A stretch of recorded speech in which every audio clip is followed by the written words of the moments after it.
Hi everyone, in this quick video we're going to demonstrate how you can enable and disable the torch light on a Panasonic TGU4 series. And since this is going to be quite straightforward, we're also going to tackle some of the most frequent questions about the torch light. So let's get right in. In order to enable and disable the torch light, we actually have a dedicated torch light key, and all we need to do, let me just turn the unit here towards the camera, just press that button and you can see how it's turning it on and then back off again. So now when it comes to the questions, the first one is whether it's possible to adjust the brightness level.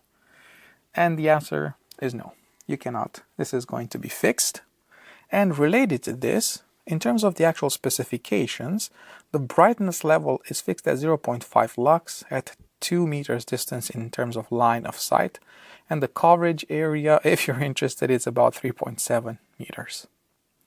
Another question is what happens if a call comes in or you need to operate the keys while the torch light is on. So let's see. If we turn on the torch light, there we go. You can then use the phone just like you normally would. So you can navigate, change settings, take calls, and use the phone like you would normally do. So there's no problem. If the torch light is on, it will remain on. The next question, or better said, two related questions.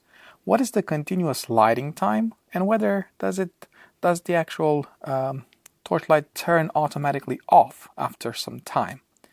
So if you have a brand new battery and it's fully charged on your phone, the continuous usage will actually reduce the battery life to about 2 hours.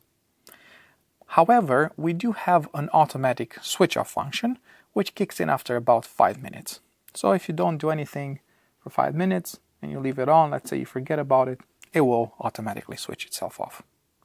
Alright, hope this helps. Thanks for watching, and we'll see you in the next video. Bye bye.